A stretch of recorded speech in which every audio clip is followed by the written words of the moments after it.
చెప్పే కార్యక్రమం కూడా చేస్తాం. సరే, ఈ ఇష్యూలో మీ చెప్పేటప్పుడు నువ్వు ఫ్లో పోతుంది కదా. నువ్వు ఎంత ఆంధ్రజ్యోతి విలేకరు అయితే మాత్రం మధ్యలో వచ్చి చెప్పడం ధర్మం కాదు కదా. ఏం చెప్తా అంటే సీరియస్ గా జరుగుతా ఉన్నప్పుడు ప్రకారం మొదలు పెట్టారు. ఏం చెప్తా అంటే ఈ ఇన్సిడెంట్ లో ప్రధానమైన డిమాండ్ ఒకటేనా, ఆ కుటుంబం ఏం పాపం చేసిందని చెప్పి ఆ కుటుంబంలో ఒక మనిషిని చంపారు. చంపడమే కాకుండా ఆ కుటుంబాన్ని అప్రతిష్ట పాలు చేస్తూ ఆ పిల్లాడి మీద ఎలాంటి చెప్పుకోదగ్గ హత్యలు చేసిన కేసులో, లేకపోతే ఒక ఫ్యాక్షన్ కేసులో, లేకపోతే తన ఒక ఫ్యాక్షన్ లీడర్ కిందనో, ఒక హత్యలు చేసిన వ్యక్తి కిందనో తనను ఒక ప్రొజెక్ట్ చేసి పోలీసులు ఏ రకంగా ఆ వ్యక్తి, ఆ పిల్లాడి వ్యక్తి ఆ జీవితము, ఆ కుటుంబం జీవితంతో చెలగాటలాడుతూ ఏ రకంగా వ్యక్తిత్వ హరణ చేస్తా ఉన్నారో ధర్మమేనా? రేపు మీకైనా కానీ ఎవరైనా కూడా ఇదే మాదిరిగా చేసి మీరు హత్య కాబట్టి సింపతైజ్ చేయాల్సింది పోయి సింపతైజ్ చేయకపోగా మీరు హత్య రాజకీయాలు చేసే వాళ్ళు అన్నట్టుగా, మీరు ఫ్యాక్షన్ రాజకీయాల్లో ఉన్నట్టుగా, మీరు ఇంతకు ముందు ఏదో చేశారని చెప్పి తప్పుడు ప్రచారం చేసి ఆ తప్పుడు ప్రచారంలో భాగంగా మిమ్మల్ని చంపారని చెప్పి మీ మీద చేస్తే మీకు నచ్చుతుందా? కనీసం పోలీసులు అనే వాళ్ళు ప్రేక్షక పాత్ర వీరి చంద్రబాబు నాయుడు అనే వ్యక్తి క్షమాపణ చెప్పాలి. మోస్ట్ ఇంపార్టెంట్ థింగ్, రాష్ట్రంలో జరుగుతూ ఉన్న దాడులను తాను ఖండించి క్షమాపణ చెప్పి ఇక మీదట ఇలాంటి పరిస్థితులు ఉండవు అని చెప్పి ప్రజలకు భరోసా ఇవ్వాలి. వైఎస్ఆర్సీపీకి ఓటు వేసిన వాళ్ళకు కూడా భరోసా ఇవ్వాలి. ఎందుకంటే ఈరోజు ముఖ్యమంత్రిగా తాను ఉన్నాడు అని అంటే కేవలం వైఎస్ఆర్సీపీ నుంచి కూడా ఒక 10% ఓట్లు అటువైపున తన మోసానికి అటువైపున నమ్మి అటువైపున పోయిన ఓట్లే కదా. ధర్మంగా అది కదా ఈ మాదిరిగా చేయడం. మొట్టమొదటిసారిగా చంద్రబాబు నాయుడు క్షమాపణ చెప్పాలి. పోలీసులు వాళ్ళ విధులు నిష్పక్షపాతంగా చేసే విధంగా పోలీసులు అడుగులు ముందుకు వేయాలి.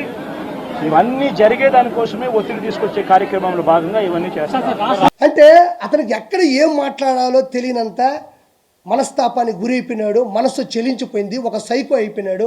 అతను ఎర్రగడ్డ మెంటల్ హాస్పిటల్లో చేర్పించడంలో ఎటువంటి సందేహం లేదు. DNA టెస్ట్ తర్వాత జగన్మోహన్ రెడ్డి మానసిక టెస్ట్ కూడా చేయాలా, ఇది 100% అయిపోయింది. అక్కడికి పోయి ఎవరైనా అమ్మఒడి గురించి మాట్లాడతారా? దాని తర్వాత బయటకు వచ్చాడమ్మా, బయటకు వచ్చినప్పటి నుంచి వణకుతున్నాడు ఆ మనిషి. ఎందుకంటే అక్కడ ఉండేది ఒక సాక్షి మాత్రమే కాదు కదా, 100-150 శాలలు ఉన్నాయి. ఎవరు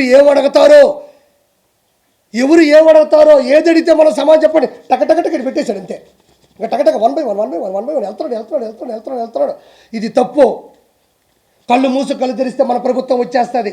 రాష్ట్రపతి పాలన కావాలా, EVM ట్యాంపరింగ్లు, ఫస్ట్ ప్రత్యేక హోదా కావాలా, తర్వాత ప్రతిపక్ష హోదా కావాలా, తర్వాత EVM ట్యాంపరింగ్లు, ఆ తర్వాత కళ్ళు మూసి కళ్ళు తెరిస్తే 5 సంవత్సరాలు అయిపోతాయి. ఆ తర్వాత రాష్ట్రపతి పాలన కావాలా.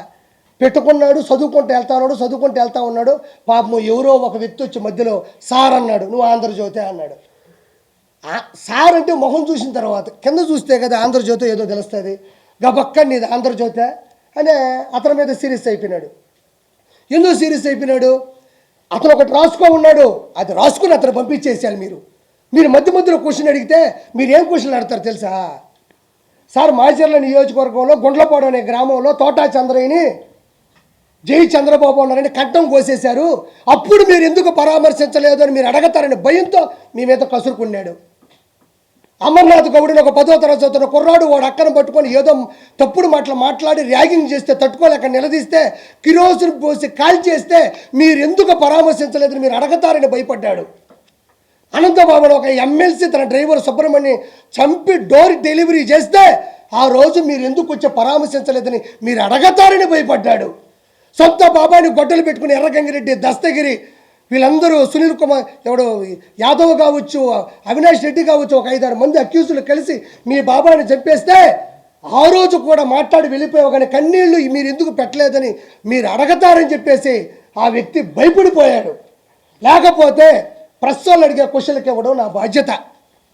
మొన్న కూడా చాలామంది నేను మాట్లాడిన తర్వాత 4-5 క్వశ్చన్లు అడిగారు. నేను మాట్లాడేది మీరు టెలికాస్ట్ చేయడానికి వచ్చిన పని అయితే మీరు ప్రెస్ వాళ్ళు ఎవరు? మీకు వచ్చిన క్వశ్చన్లు, డౌట్లు, నన్ను నిలదీయడం, నన్ను ప్రశ్నించడం, నన్ను ఎదిరించడం, అవసరమైతే నన్ను బెదిరించడం అనేది ప్రశ్న. ఢిల్లీలో జంతర్ మంతర్లో దీక్ష చేస్తున్నా అన్నాడు. ఆయన ముందు ఎన్ని దీక్షలు చేయాలో 19 నుంచి 24 వరకు ఎంతంత మందిని వైసీపీ నాయకులు చంపినారో వాళ్ళందరి మీద దీక్షలు చేయాలో. అంతకంటే ముందు ఆయన అధికారంలోకి రాకముందు వాళ్ళ చిన్నాయన్ని వాళ్ళ ఇంట్లో కిరాతకంగా చంపుకున్నారు. మనం విన్నం ఏంటంటే వాళ్ళ కుటుంబ సభ్యులే దీంట్లో ఇన్వాల్వ్ అయి ఉండారన్నారు. ఫస్ట్ దాని మీద ఆయన ధర్నా చేయాలి. వాళ్ళ చిన్నాయన్ని చంపేసినారు పాపం, దాని మీద ధర్నా చేయమని ఆయన కూడా మేము అడుగుతున్నాము. దాని మీద ధర్నా చేసి మళ్ళా మీ యొక్క పార్టీ వాళ్ళు ఒకరొకరు చంపుకున్నారు, దాని మీద కూడా ధర్నా చేసుకో. ముందు మీ చిన్నాయన గురించి మీ చిన్నాయనకు న్యాయం చెయ్యి ముందు, ఆ తర్వాత వచ్చి మీ వైసీపీ పార్టీలో ఒకరొకరు అంతర్గత కుమ్ములాట చంపుకున్నారు కదా, దాని మీద కూడా నువ్వు న్యాయం చేయడానికి ధర్నా చేసుకోవచ్చు. పిచ్చి పట్టింది ఆయనకు అంతే.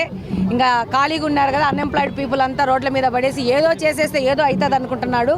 ఏదో రాష్ట్రపతి పాలన అంట. మళ్ళీ అట్లయితే నేను ఒక రోజు కూడా ఎవరు పాలనలో పెట్టిండే వాళ్ళు కాదు. పరదాలు కట్టుకొని 10 కిలోమీటర్లు కూడా చాపర మీద ట్రావెల్ చేసిన ముఖ్యమంత్రి నువ్వు ఘనత సాధించినావు. ఇంకా నువ్వు ఓడిపోయినాక ఇలాంటి కార్యక్రమాలు తప్పితే ఇంకెలాంటి కార్యక్రమాలు చేస్తావని ప్రజలకు కూడా ఏ విధమైన నీ మీద గొప్ప అభిప్రాయం లేదనేది నీ యొక్క ఆఫ్టర్ ఎలక్షన్ స్టేట్మెంట్తోనే అర్థమైపోతుంది. ఈ రాష్ట్రంలో చంద్రబాబు నాయుడు గారి కన్నా ఎక్కువగా ఇబ్బంది పడ్డవాడు ఎవరు ఉన్నారండి చెప్పండి?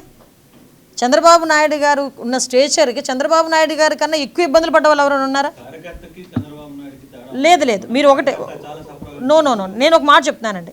కార్యకర్త స్థాయిలో కార్యకర్త సఫర్ అయ్యారు, ఒక ఎక్స్ఎమ్మెల్యే స్థాయిలో నేను సఫర్ అయ్యాను, ఎమ్మెల్యేల స్థాయిలో కొంతమంది ఎమ్మెల్యేలు సఫర్ అయ్యారు. అందరికీ మించి 14 సంవత్సరాలు ముఖ్యమంత్రి చేసి ఇంకో 15 సంవత్సరాలు అపోజిషన్ పార్టీ లీడర్ చేసిన చంద్రబాబు నాయుడు గారే 53 రోజులు సఫర్ అయ్యారు ఏమీ లేకుండా. నో సార్, దేనికైనా టైం రావాలండి. ఇప్పుడు నేనేమైనా చెయ్యాలనుకుంటే నేను లాఠీ పట్టుకుని తిరగాల? నేనేమైనా చెప్పండి, ఇలా గన్ పట్టుకుని తిరగాల? నేనేమైనా చెయ్యాలి అంటే నమ్మకం అన్నది దాన్ని ఏమంటారంటే ఒక సమయపాలనలో కంపల్సరీ నమ్మకం వస్తుంది. అసలు మీకు ఇంకో విషయం చెప్తున్నా, చంద్రబాబు నాయుడు గారు ఛార్జ్ తీసుకున్నారంటేనే ఒక 50% నమ్మకం వచ్చినట్టే. మిగతా 50% మేము చేసే యాక్షన్ మీద కానీ వాటి నుంచి వచ్చే రియాక్షన్ మీద కానీ ఉంటుంది. కానీ ఈ రోజున్న సిచ్యువేషన్స్ మేము చెప్తున్నాం. అప్పుడు చంద్రబాబు నాయుడు గారు ఏం చెప్పారు, లోకేష్ గారు ఏం చెప్పారు, వాటన్నిటి మీద మేము స్టాండ్ అయ్యే ఉన్నాం. ఎవరిని కూడా చట్టపరంగా వాళ్ళందరినీ కూడా మేము చూసుకుంటాం, వాళ్ళందరి సంగతి మేము చూసుకుంటాం. కానీ ఏ కార్యకర్త కానీ ఎవరు కూడా చట్టాన్ని తన చేతిలోకి తీసుకోవద్దు, దాని సమయం పాటించండి. దీనివల్ల పార్టీ నష్టపోతుంది, ప్రభుత్వం మీద చెడ్డ పేరు వస్తుంది. దానికి మీరందరూ కూడా మాకు సహకరించండి. అవే మేము చెప్తున్నాం.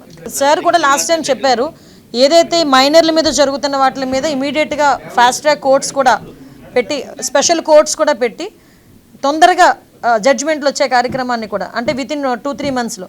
ఏమంటే నేను ఒకటే చెప్తున్నా, ఓకే చేసేవాడికి ఏదంటారు కదా, కాసిన చెట్టుకే దెబ్బలు తగులుతుంది, దాని గురించి మేమేం పట్టించుకోం. కానీ ఇంతకు ముందు దిశ చట్టం అని 4 సంవత్సరాలు ఆడుకున్నారండి. ఏదండి ఆ చట్టం? దిశ యాప్ అని చెప్పి మగాళ్ళ చేత కూడా దిశ యాప్ని ఏమో డౌన్లోడ్ చేయించారు. మీరు పాత్రికేయులను తెలియకపోతే మీ చేత కూడా రోడ్డు మీద ఆపి తీయించుకునే వాళ్ళేమో. దిశ యాప్ మీ దగ్గర కూడా డౌన్లోడ్ చేయించే వాళ్ళేమో. వాళ్ళు చేశారా మీరు కూడానా? సంతోషం, వెరీ గుడ్. సో దట్ నేనేమంటానంటే ఇప్పుడు అయిపోయింది, ఏదో అయిపోయింది. ఇప్పుడు జరగాల్సిన దాని మీద మేము సీరియస్గా ఉన్నాము, మేము చాలా సీరియస్గా ఉన్నాము. రోజుకో 3 ట్వీట్లు మమ్మల్ని ట్యాగ్ చేసి పెట్టేస్తే పని అయిపోయిందని కూర్చుంటే, మేము అలాగే ఇంట్లో కూర్చుంటే కనుక అవ్వదు కదా. కంపల్సరీగా దీని మీద ఏదో అంటారు కదా, రూట్ లెవెల్ వరకు కూడా ఇబ్బంది లేకుండా చూసుకోవాల్సిన బాధ్యత తీసుకోవాలి. కాబట్టి దానికి కూడా పార్టీ క్యాడర్నే కాదు ప్రజల్ని కూడా సహకరించమని మేము కోరుకుంటున్నాం. అంటే దాన్ని బట్టే అర్థమవుతుంది కదా, ఆయనే కావాలని కూర్చొని రెచ్చగొట్టుకుంటున్నాడా ఏంటి ఏమో. ఇప్పుడు అక్కడ సిచ్యువేషన్ ఇబ్బంది కలుగుతుంది అనుకునేటప్పుడు కదలాలి కదా. సో ఏం లేదు రండి, అన్ని క్లియర్ అవుతాయి, ఇబ్బంది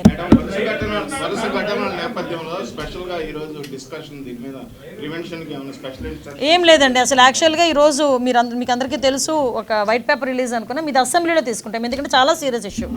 ఎందుకంటే last time law and order విషయంలో కంప్లీట్గా ఫెయిల్ అయింది గవర్నమెంట్. స్పెషల్ డ్రైవ్ మేము కమిటీ ఏర్పాటు చేసుకుంటున్నాము. రోజు మీరు అన్నది కరెక్టే, ఎక్కడో అక్కడ మీరు అదే చెప్తున్నా. మనం కూడా ఇక్కడ సిచ్యువేషన్స్ ఎలా ఉన్నాయంటే, చిన్నపిల్లల మీద అత్యాచారాలు అనేసరికి అసలు ఎట్టి పరిస్థితిలోని టాలరేట్ చేయకూడదు. ఆ టాలరేట్ చేయలేని ఆ సిచ్యువేషన్లో కంపల్సరీగా మనం కూకటి వెళ్తే దీన్ని పెకిలించాలనుకుంటే కనుక తల్లిదండ్రుల దగ్గర నుంచి కూడా అవేర్నెస్ రావాలి. వాళ్ళకి కూడా తెలియాలి ఏం జరుగుతుంది, తల్లిదండ్రులకి, టీచర్స్కి, పిల్లలకి, అందరికీ కూడా. So women and child welfare, education department and home department 3 కలిపి తీసుకుంటాం.